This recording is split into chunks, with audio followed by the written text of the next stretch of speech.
Encyclopedia and the user of your requested profiles.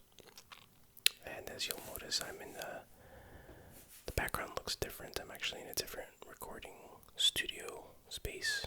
Recording studio. It's not really a recording studio, but you get the idea. It's a different space due to the current world events. So bear with me. Anyway, so yeah, let's get started.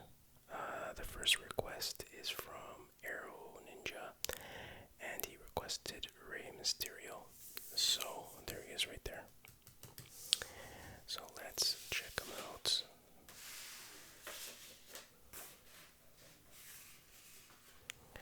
Rey Mysterio should be in the R section. So let's go there promptly.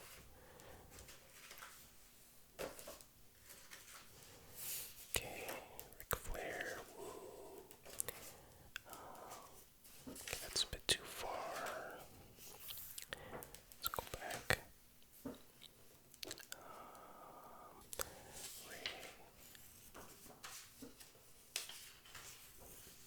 Rey Mysterio. Okay, here we go.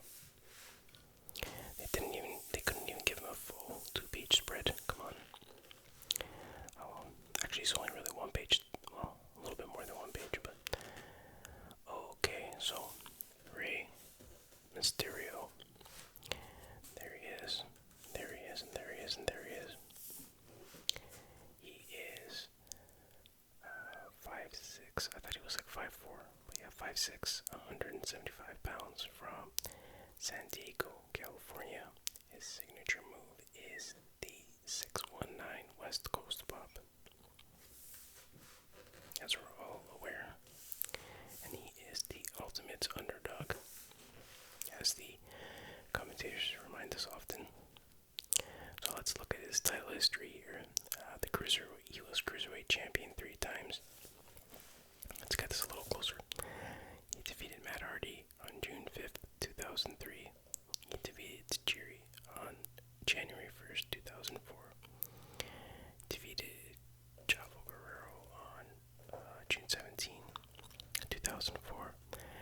And he was Intercontinental Champion 2 times. Defeated JBL on April 5th, 2009. Defeated Chris Jericho on June 28, 2009. He was the World Heavyweight Champion 2 times. Defeated Randy Orton on April 2nd, 2006. Won a fatal 4-way match on June 20th, 2010. And he was WWE Champion. Defeated The Miz in the finals of a tournament on July 25th, 2011. And WWE Tag Team Champion 4 times. Partnered with Edge to defeat Kurt Angle and Chris Benoit in November of 2002. Partnered with Rob Van Dam to defeat Kenzo Suzuki and Rene Dupree on December 9, 2004. Partnered with Eddie Guerrero to defeat the Passion Brothers on February 20, 2005. And partnered with Batista to defeat Eminem on December 16, 2005. And I will just briefly read a paragraph or 2 of his profile, maybe just one, I don't know. At 5'6" and 175 pounds, Rey Mysterio is often considered WWE's ultimate underdog. Despite his size disadvantage, it's not uncommon to see the masked Marvel chop his opposition down to size in a dizzying pace, utilizing a repertoire that features a unique combination of high flying and heavy impact. Rey Mysterio. Just the right profile. Mysterio has established himself as one sports entertainers. That doesn't make sense. Mysterio has established himself as one sports entertainment's premier superstars. One of. I guess I screwed that up. Disc. Vince better fix that. So yeah, that's a pretty good introduction to Rey Mysterio. My opinions on Rey Mysterio, I like him. I remember watching him back in WCW. even though I never really tuned in for him specifically. I would see those cruiserweight matches and I'd be like, damn, these are pretty awesome matches. And yeah, I followed him to the WWE, of course. I was always a WWE guy. And yeah, I think he's good. Some people don't like that he's small, and it's like, oh, it's unrealistic that he can beat these much larger opponents, which is true. That kind of, sometimes it kind of, it just feels too unrealistic, but man, he's good. And especially when he was younger, like, he's still good for his age. It's surprisingly good. It doesn't seem like he has any, not ring rust, but he hasn't really lost his edge or anything. But then when you go back and watch his earlier matches in WCW and stuff, and early WWE matches, you can see a huge difference. And his ability, his speed, his precision, and all that. I'm not blaming him. He's gotten a little bit stale with his moveset and stuff like that, kind of doing the same thing, essentially doing the same match over and over again. But I can overlook that the fact that he's still going, and I don't know how old he is, but still, he's been going for so many years. It's pretty impressive. And it's a shame what happened to him in Mexico. I think it was, he was fighting a Mexican wrestler. I don't know Mexican wrestling, but he was a pretty big deal there, and the guy actually died in the ring during the setup to the 619. Apparently, it's pretty sad. Apparently, it wasn't Rey Mysterio's fault, but he got a lot of crap from the fans of that wrestler. So I feel really bad for Mysterio, and of course the guy who died. But another memory of Rey Mysterio for some reason is a long time ago, probably early to mid 2000s, they did an angle with his son. His son was like pretty young at the time, obviously, maybe he was, I don't know, 6 or 7, and he was in the ring with his son, and I think his wife too, and somebody, it might have been Randy Orton, seems like an Orton thing to do, but Orton was, or whoever it was like doing a promo, and then he was saying something to the kid, I can't remember, and the kid was actually like crying or whatever. So I don't know if the kid was acting or he was actually scared. But if he was acting, that was pretty amazing acting. So yeah, those are kind of weird Rey Mysterio memories, but that's what comes to mind when I think of Rey Mysterio. And that just like his overall look kind of reminds me of Spider-Man or something, Mexican Spider-Man. I know he's American, but Mexican background, obviously. So yeah, that was the first request. The next request is Edge, also by Arrow Ninja. So let's go to the Rated R Superstar.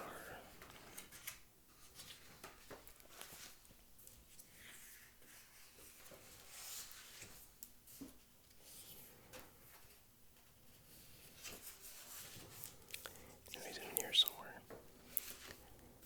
I always come to this page for some reason with Raven, who's not even in the book. Not as Raven at least. And he always sets a story for another day. It's funny that Goldberg and Gilbert are on the same 2 pages here, which obviously they are because their names are so similar, but it's funny.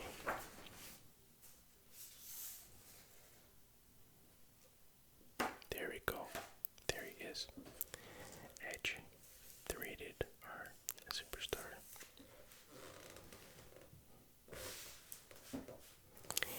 So Edge is 6'5", weighs 250 pounds, from Toronto, Canada.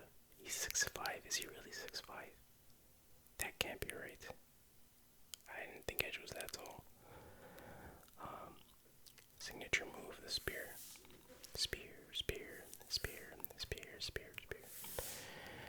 And okay, so title history. Wow. Okay, I'm not gonna go through all this, but Intercontinental Champion 5 times. He defeated Jeff Jarrett, Lance Storm, Christian, Test, and Randy Orton. As United States Champion, he defeated Kurt Angle on November 12, 2001. World Heavyweight Champion, defeated Undertaker on May 2007. Defeated Batista, Undertaker again. He won the Elimination Chamber. Defeated John Cena on April 26, 2009. won a tables, ladders, and chairs match on December 19, 2010, defeated Dolph Ziggler on February 2011. 12-time World Tag Team Champs, wow. So it was mostly with Christian. So these are all with Christian, and they defeated Dudley Boys, Too Cool, the Hardy Boys, Bull Buchanan and Godfather, The Rock and Undertaker, the Hardy Boys, and the Dudley Boys. And then he partnered with Hulk Hogan, I don't even remember that, to defeat Billy and Chuck. Partnered with Chris Benoit to defeat Ric Flair and Batista. Again, Chris Benoit to defeat La Resistance.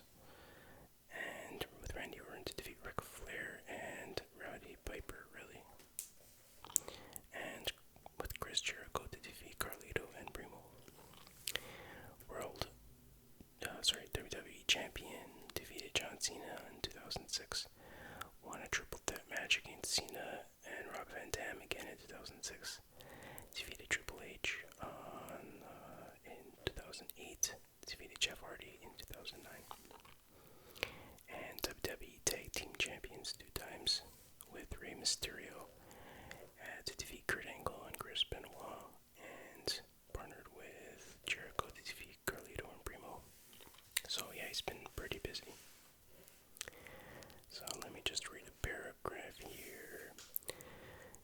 WWE has been home to sports entertainment's greatest stars, including Shawn Michaels, Ric Flair, and The Rock. None of these men, however, have accumulated as many accolades as Edge, with more than 30 WWE titles to his credit. Wow. The Rated R Superstar is the most decorated competitor of all time. Wonder if that's true. Edge's journey to greatness can be tracked all the way back to 1990 as a 16-year-old. The future Hall of Famer sat in the crowd at the Toronto Skydome to witness the Ultimate Warrior challenge Hulk Hogan at WrestleMania 6. Surrounded by the pageantry of sports entertainment's crown jewel, Edge vowed that night that he would one day headline WrestleMania. So yeah, definitely one hell of a career that Edge had. I always liked Edge. Of course, he's a fellow Canadian, so that's one reason I like him, but obviously not the only reason. I remember when they, were introducing him to the WWE, and I think they had vignettes, or he would just appear in random spots of the arena that night. And I have this memory, I don't know if it's real or I imagine this, but I was actually at the Raw episode in the Skydome. I think it was probably 99 or something like that.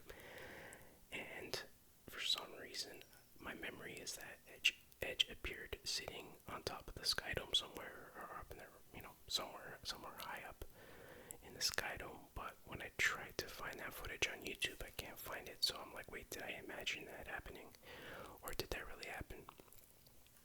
I think I actually have the full episode on tape, so I should go back and check my archives. But yeah, that was something. And what else can I remember about Edge? Anyway, overall, great wrestler. He has the right look. Obviously, he has amazing mic skills. And he's good in the ring. Not the best in the ring, but he puts on entertaining matches. And I like him best as a tag team competitor, to be honest with Christian. They had amazing chemistry. In and out of the ring, you can tell they're real life broskies, not actual bros, not actual brothers, obviously, but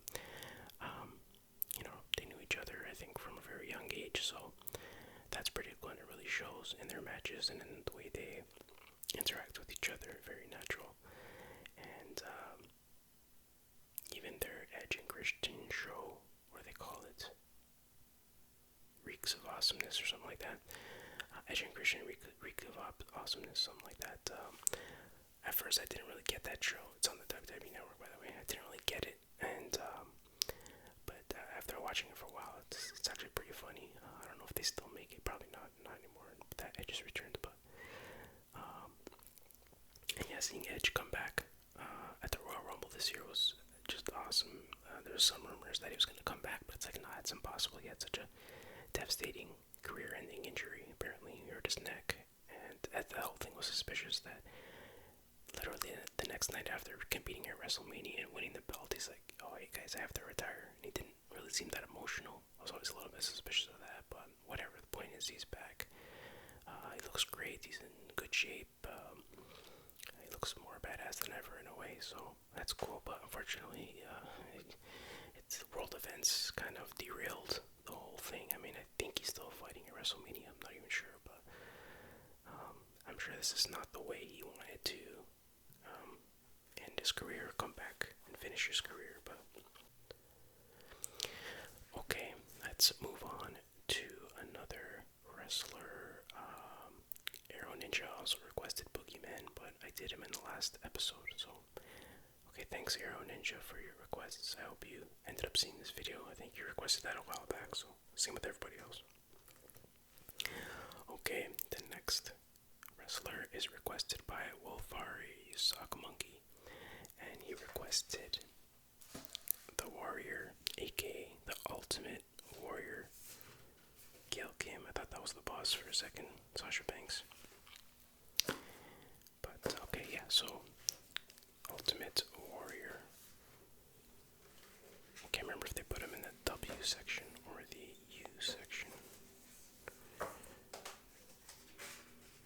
see. I think it was in the U.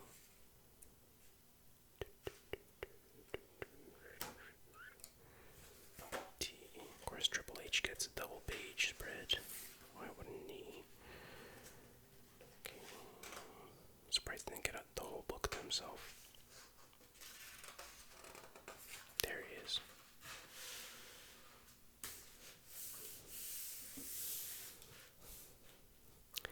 So, not the biggest section here, but at least he's in there. Remember, this book came out in 2012, so it's not exactly up to date, and I don't think their relationship was that good at the time.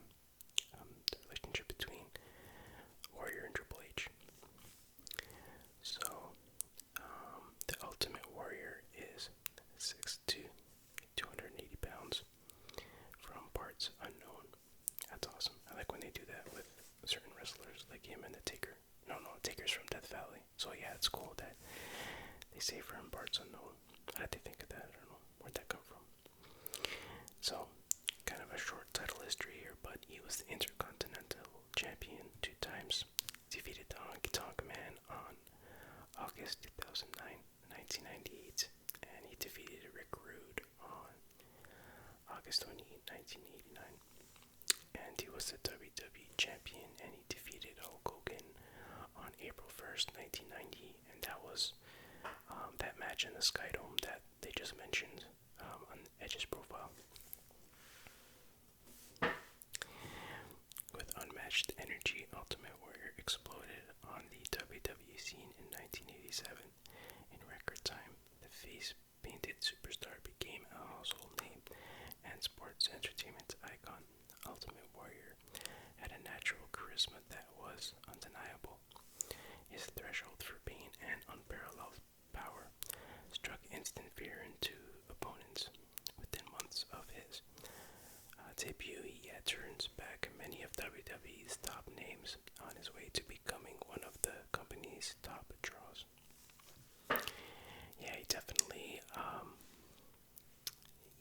definitely took the WWE by storm, but his candle burned pretty quickly, and that's probably mostly because of his just insane actual personality. He seems like, I don't know how accurate all these stories are, but without so many people saying similar things, he seemed like he was a hard guy to work with and just kind of unreliable, unstable, whatever. So, he never seemed to last too long whenever he came back or went to a different promotion or whatever. And that was probably mostly of his own doing, although you would say otherwise. But yeah, I liked him a lot, especially as a kid. He was just so energetic and explosive in the way he would run to the ring, and and his music is just incredible. It's hard not to get caught up in the excitement. Other than that, though, I mean, like, his look was great. Obviously, he had the awesome physique. The face paint was really cool on there and everything. His promos were interesting. Definitely something to, go watch his promos on, a compilation of his promos on YouTube, and, if you haven't done that recently, because it's some pretty incredible stuff, just like very weird promos that don't seem to make any sense, but at the same time they're very memorable, and it kind of makes sense for his character to be talking that way. So it's kind of hard to judge his mic skills because they're just so out there, They're on a different plane. Can't say a different level, but a different plane of reality or existence or something, as you might say. But what else was there? Oh yeah, maybe the most important thing was his in-ring work, which was pretty terrible. I mean, sure, he had some exciting moments and exciting matches. Again, that Hogan Warrior match in Skydome, but the match quality wasn't very good at all. He didn't really seem to know all that much about wrestling. I mean, he can do the basics and not much else. So, but it was a different era, I guess. I mean, there's no excuse to work great wrestlers during that era, but still, he wasn't that great in the ring. But one of the memories I remember the most of the Ultimate Warrior was when he came back. I think it was in '96, and he fought Triple H at WrestleMania. I don't know if it was WrestleMania 12 or something like that. 11, 12, maybe 13. No, I think probably 12. I'm guessing WrestleMania 12, but I'm not sure. But anyways, he fought Triple H. Well, he was Hunter S. Helmsley at the time. He wasn't really that big at all. He was kind of nobody still, and but he was on the rise. But he was being punished, I think, at the time for the curtain call incident. And anyways, so Warrior returns, and no one had seen him in years, and he returns at this match to fight Hunter S. Helmsley. And I remember Jerry the King Lawler, he kept saying, "Oh, nobody's seen this guy in years. We don't even know what he looks like. I heard that he's, 300 pounds and he has a shaved head and all that stuff, and he's out of shape." Which of course he was, and he came back, in good shape and everything. And that was pretty exciting to see him return, and then he just squashed the hell out of Triple H. And the funny thing is that Triple H, I think the match starts off, Triple H gets in some offense, and then he hits the pedigree almost like right away. But then the Warrior just pops up instantly, like completely no sells the pedigree, zero selling of that damn pedigree. So yeah, the Warrior just pops up, does his finishing move, the running splash, and that's it. The match is over. So it was kind of funny to see Triple H get squashed so bad. And maybe that's where he learned how to bury people, was after that event. But anyway, yeah, so it's kind of a funny memory of Warrior. It makes me laugh when I think about it. And yeah, then there was his return when he went to WCW, which was just awful. I mean, his return was really exciting, and Hogan was like, "I thought you were dead," which is pretty funny. But and then of course, he eventually comes back to the WWE for the Hall of Fame and all that, and then everything seems great. He makes up, he mends all these fences and stuff like that, and then like 2 days later he dies. So that was just absolutely crazy. He was definitely a weird, unique individual. I don't want to say bad things about him. He's no longer with us, but yeah, he was definitely a unique individual. I'll just leave it at that.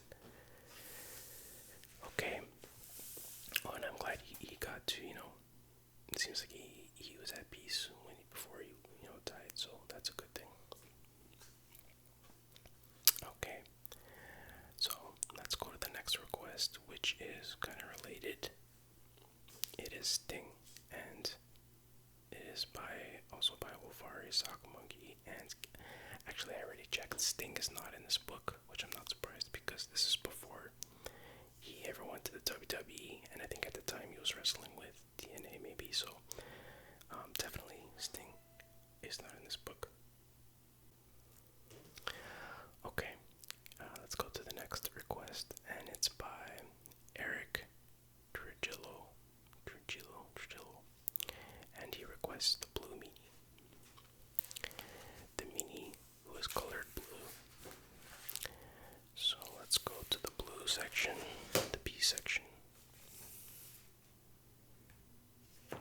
Jesus, that guy kind of looks like the Bulldog.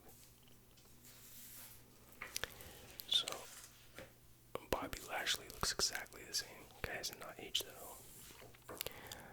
So what was I looking up again? Blue Meanie, that's right. Okay, so B-L-U-B. Come on, Retro, learn how to spell. Learn how to spell Retro. Where is he? There he is, okay. There he is. Blue Meanie. He is 6'1", 323 pounds, from Atlantic City, New Jersey. Signature move, Meanie Salt. Following, and absolutely no championships. Following a comedic ECW career, Blue Meanie made his WWE debut in 1998. Originally a member of Al Snow's Job Squad, the blue-haired superstar proved to be equally entertaining inside WWE rings. So I remember Blue Meanie from the original ECW. Actually, before I saw that, I heard about people talking about Blue Meanie on the internet, and I was like, oh, okay, he must be cool. So a lot of people are talking about him, saying he's awesome. And then when I saw him, I'm like, oh, that's Blue Meanie. He has blue hair and stuff, and nothing wrong with having blue hair, but that's all he had. Like, I don't know. I didn't get it right. Maybe I didn't see enough, or I didn't see the right things or promos or whatever, but I just didn't get what the appeal was.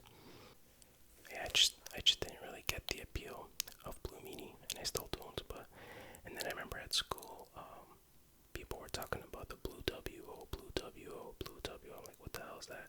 It's like, oh, the Blue Meanie started his own group, kind of like the NWO, but he calls it the Blue W because he's blue. Get it?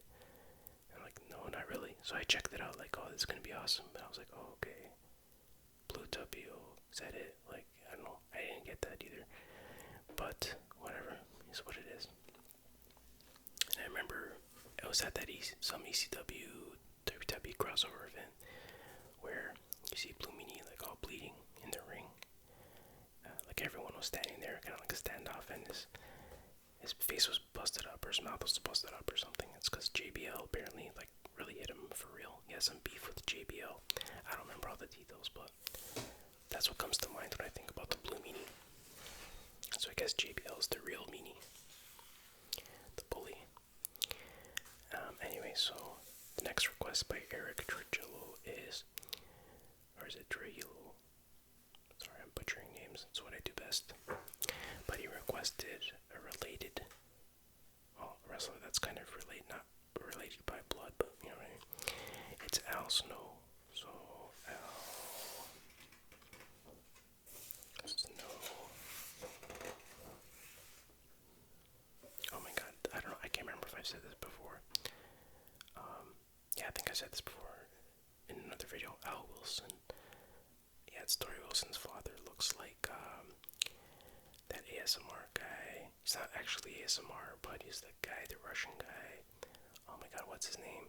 Alan something. Stumak, I think, or Trupak, or something like that. Anyways, and yeah, it kind of looks like him. Anyways, just thought I'd say that. So, anywho, back to the business at hand. Al Snow.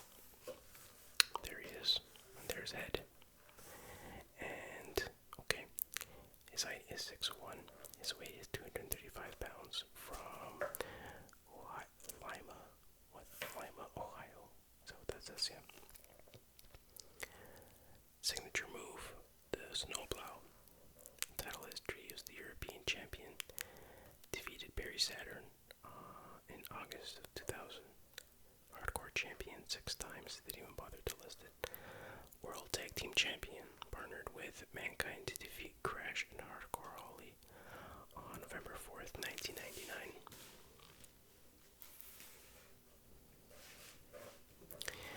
Al Snow's quirky persona made him stand out and brought him success despite owning impressive in-ring skills. The delusional superstar's actions sometimes made fans scratch their heads, especially when he would talk to his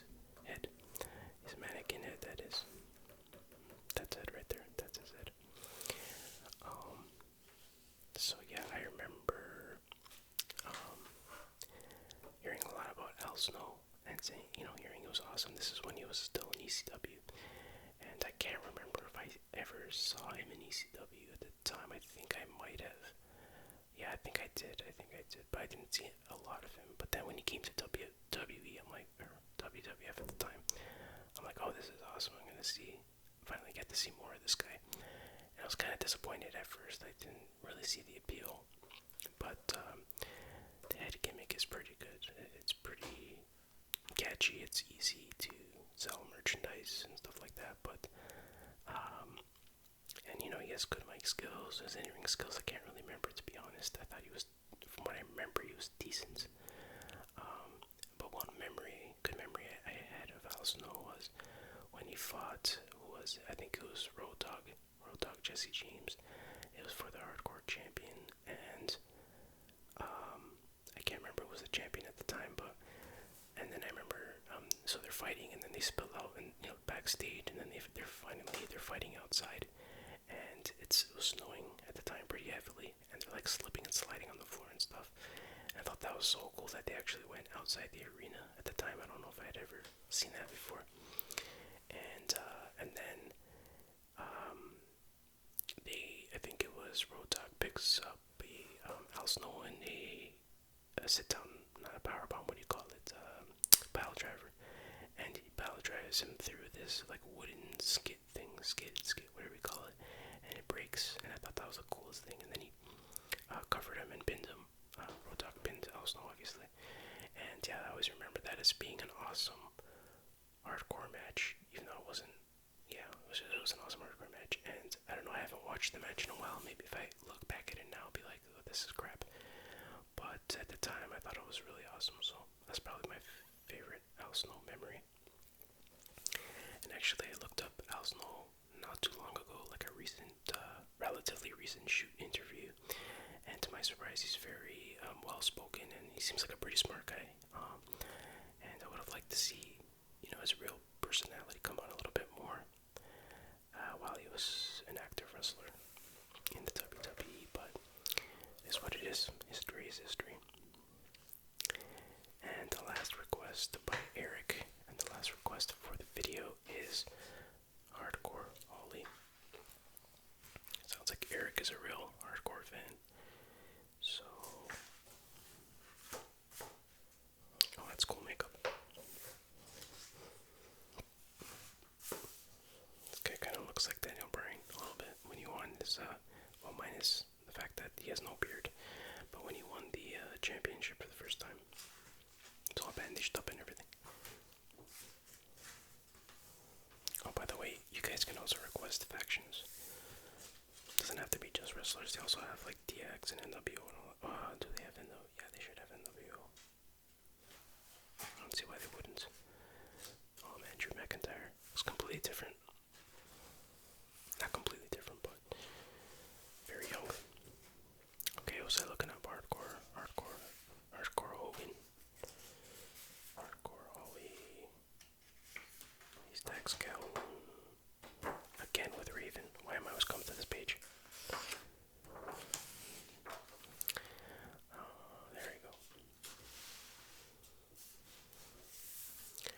Hardcore Ollie weighs, his height is 6 feet. I thought he would be a bit taller, but his weight is 235 pounds from Mobile, Alabama. Signature move, Alabama Slam. He was the Hardcore Champion 6 times, World Tag Team Champion 3 times. Partnered with 1-2-3 Kid to defeat Bam Bam, Bigelow, and Tatanka. In January 95, partnered with Crash Holly to defeat Mankind and The Rock. In October 99, partnered with Cody Rhodes to defeat Lance Cade and Trevor Murdoch. In 2007. And few superstars can boast as lengthy a WWE career as Bob Hardcore Holly.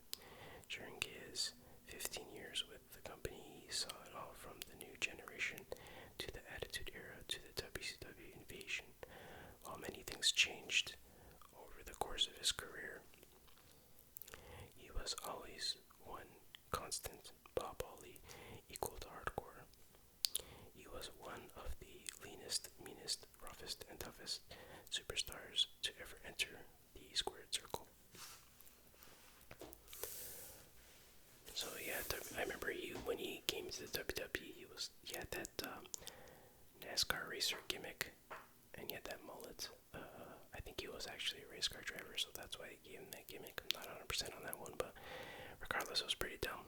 And I think they call things too, like Sparky Plug Holly or some stupid name like that. And I could be wrong about that, but that's how I remember it. And yeah, and then eventually he just changed his gimmick to Hardcore Holly, which was much, much better. It suited him. And yeah, he just looked like a hardcore guy.